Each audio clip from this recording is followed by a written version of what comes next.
জীবনের সবচেয়ে বড় রহস্যগুলো লুকিয়ে থাকে শব্দের আড়ালে, আর কখনো কখনো একজন লেখকের লেখা হয়ে ওঠে তারই মৃত্যুর চাবিকাঠি।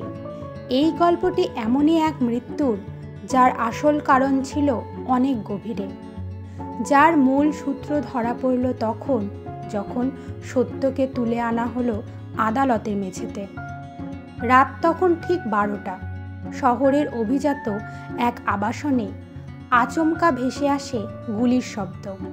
Flat number 8B। সেখানে থাকেন বিখ্যাত থ্রিলার লেখক অর্ণব চৌধুরী।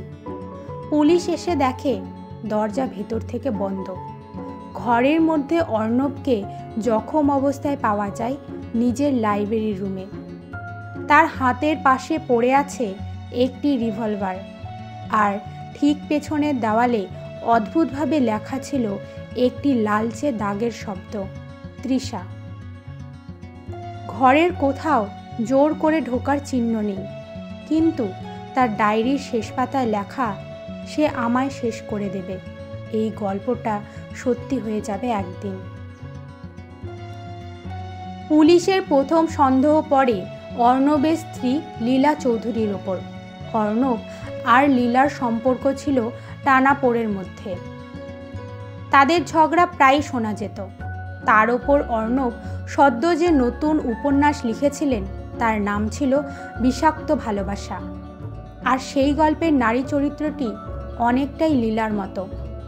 ঘটনার রাতে লীলা বাড়িতেই ছিলেন, এমনকি রিভলভারে তার ফিঙ্গারপ্রিন্টও পাওয়া যায়। পুলিশ কেস তৈরি করে স্ত্রী স্বামীকে খুন করেছে অপমানের বদলা নিতে। কোর্টে প্রবেশ করেন খ্যাতিমান আইনজীবী বিপ্লব সেন। তার প্রথম লাইনেই কোর্ট স্তব্ধ হয়ে যায়। এই হত্যা শুধু হত্যা নয়, এটা একটা গল্প, যেটা লেখক নিজেই লিখেছিলেন মৃত্যুর আগে। প্রশ্ন একটাই, কোন গল্পটা সত্যি হলো?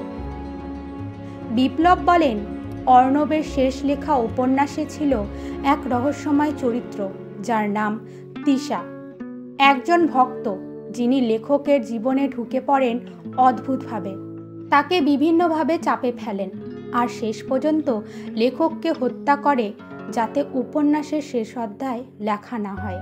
বিপ্লব শুরু করেন নিজস্ব অনুসন্ধান। তিনি খুঁজে পান তৃষা ঘোষ নামে এক তরুণীকে, যিনি একটি পাবলিক লাইব্রেরিতে চাকরি করেন।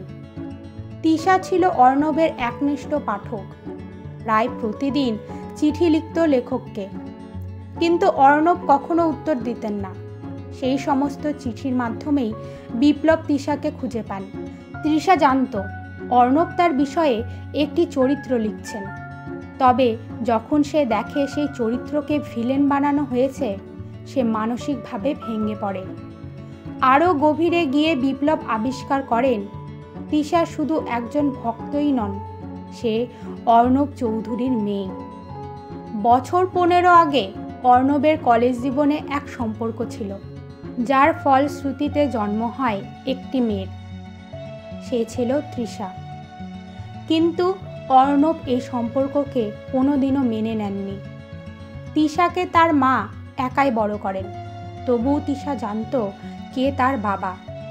বড় হয়ে তৃষা চুপচাপ লেখকের লেখা পড়ত, তাকে খুঁজত উপন্যাসের পাতায় পাতায়।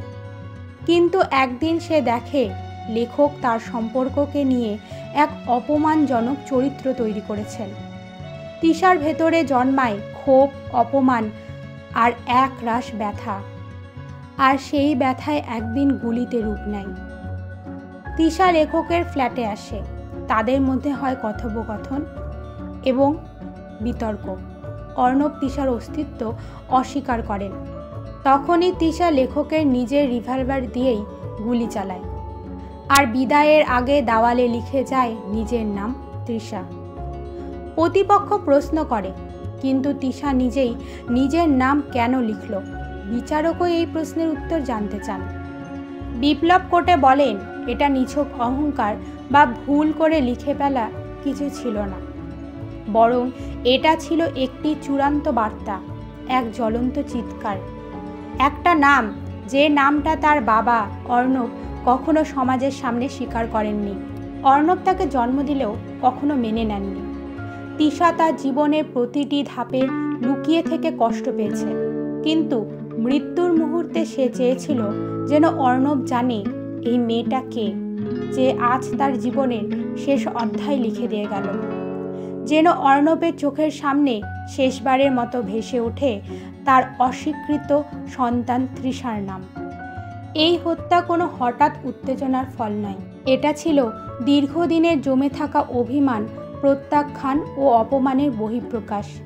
তিশা চেয়েছিল তার অস্তিত্বকে লেখকের গল্পে স্থান দেওয়া হোক, কিন্তু যখন সেই গল্পেই সে হয়ে গেল ভিলেন, তখন সে বাস্তবে হয়ে উঠল সেই গল্পর থেকেও বিপজ্জনক চরিত্র। তিশা বলে ওঠে, আমি জানতাম কেউ না কেউ এটা একদিন ডিকোড করবে। আমি চেয়েছিলাম কেউ খুঁজুক, কেউ বুঝুক। তিশা মানে শুধু একটা নাম না, এটা একটা জীবনের আর্তনাদ, আমার আর আমার মায়ের জীবনের আর্তনাদ।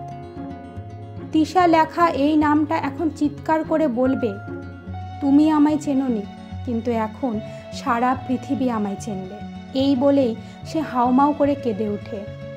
কোর্ট তিশাকে দোষী এবং অর্ণবের স্ত্রী লীলাকে নির্দোষ বলে ঘোষণা করে। নীরব সাক্ষী একটি গল্প যেখানে শব্দ নয়, নীরবতায় হয়ে উঠেছিল সবচেয়ে বড় প্রমাণ। একজন মেয়ের জন্ম, ভালোবাসা, অপমান আর অস্তিত্বের লড়াই শেষ হয়েছিল এক গুলির শব্দে।